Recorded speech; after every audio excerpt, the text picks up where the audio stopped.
Hola a todos. Hoy, 14 de junio, es un día especial. Es el Día Nacional de la Lengua de Signos Española y Catalana.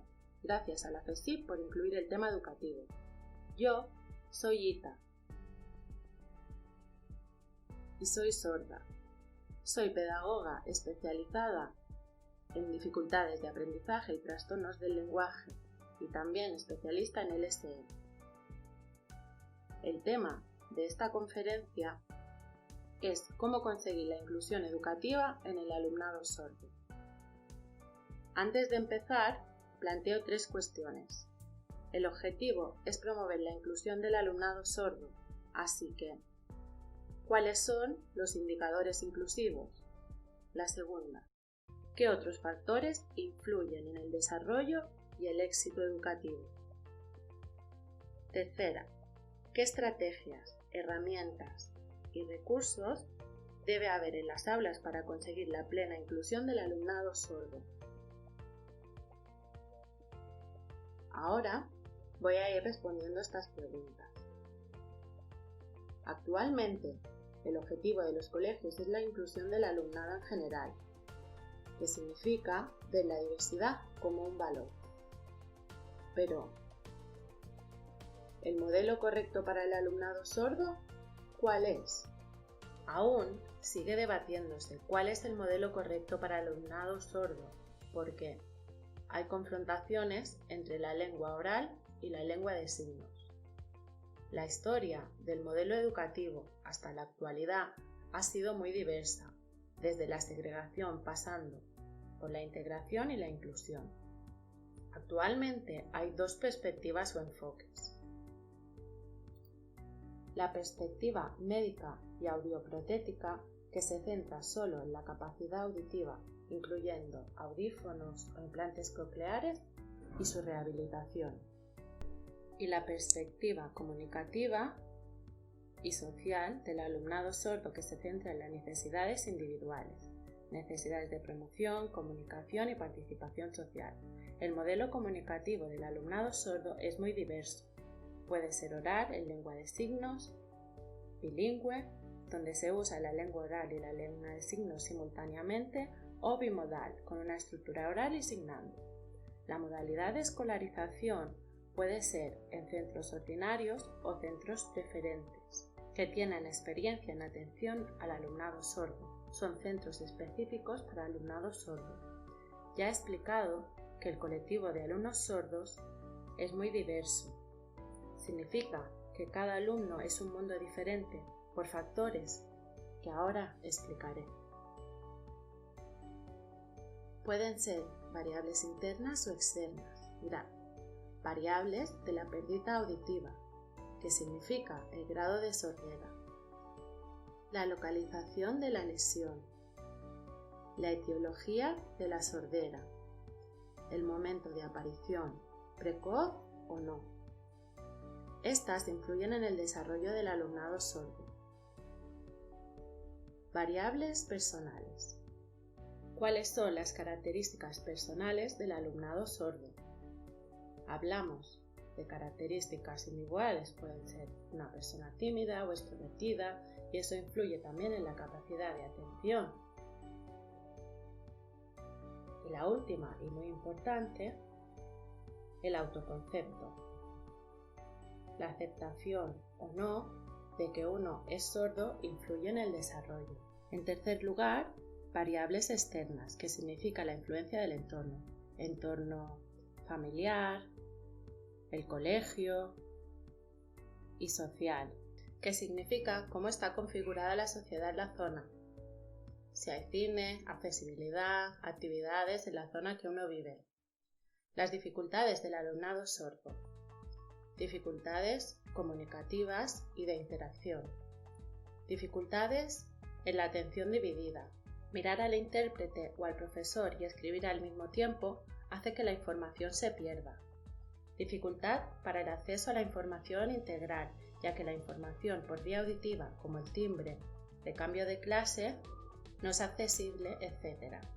Dificultad de comprensión del lenguaje figurativo. Metáforas. El acceso al currículum del alumnado sordo. Desde el punto de vista de la educación inclusiva, se defiende que el alumnado sordo tiene dos capacidades, la lengua oral y la lengua de signos, integradas. Lengua oral significa tanto expresarla como para escribirla y comprenderla. Expresión y comprensión tanto en lengua oral como en la lengua de signos para el completo desarrollo.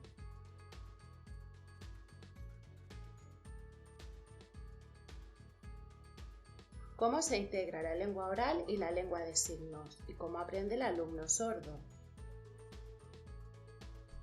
Por ejemplo, árbol. Debe relacionarse hasta llegar al concepto. La palabra escrita, hablada y la imagen.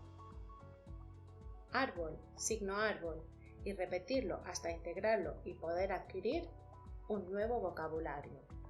La educación inclusiva del alumnado sordo significa dar recursos para que haya accesibilidad, participación y promoción, además de igualdad de oportunidades.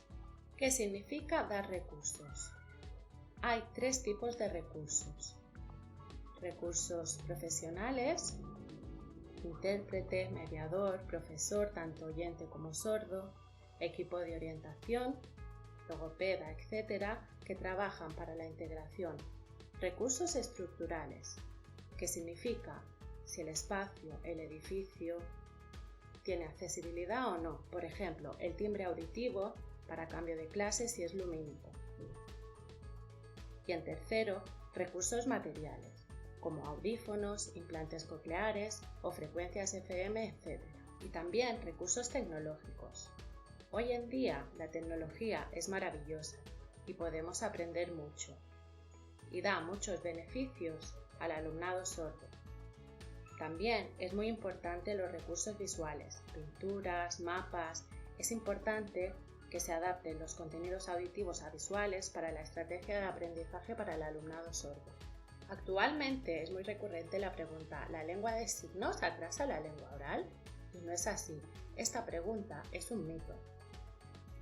Actualmente los estudios e investigaciones demuestran que la lengua de signos beneficia a la hora de adquirir la lengua oral, de modo que la lengua de signos suma.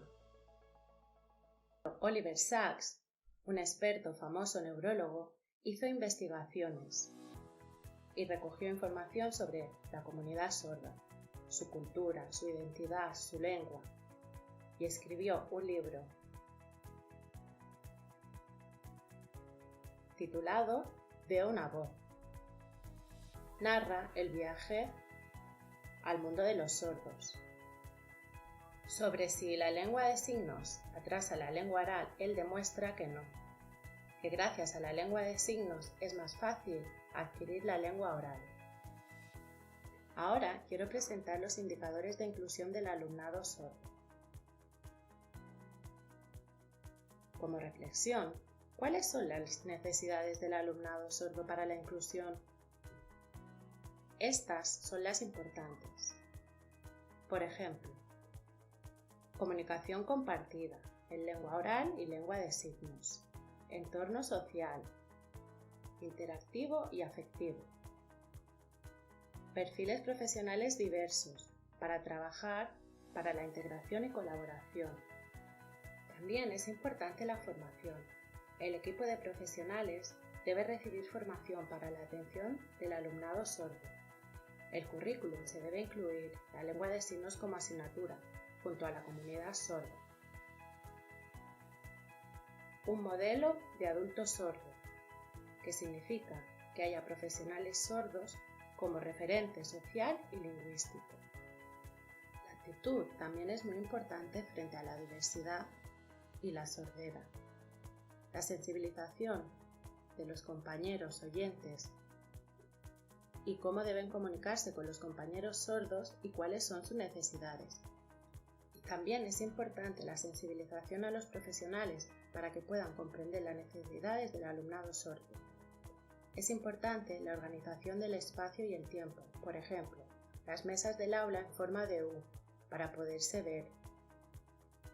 También tener en cuenta la cantidad de alumnos en el aula y la interacción que tienen entre ellos para que sea personal y individual.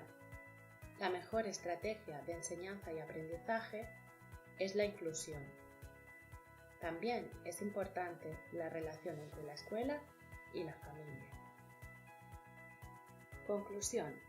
Educación inclusiva significa que haya una adecuación sin barreras de comunicación, ya que la lengua oral y la lengua de signos suman. Este es el objetivo y el reto para una educación inclusiva para el alumnado sordo. Gracias por vuestra atención.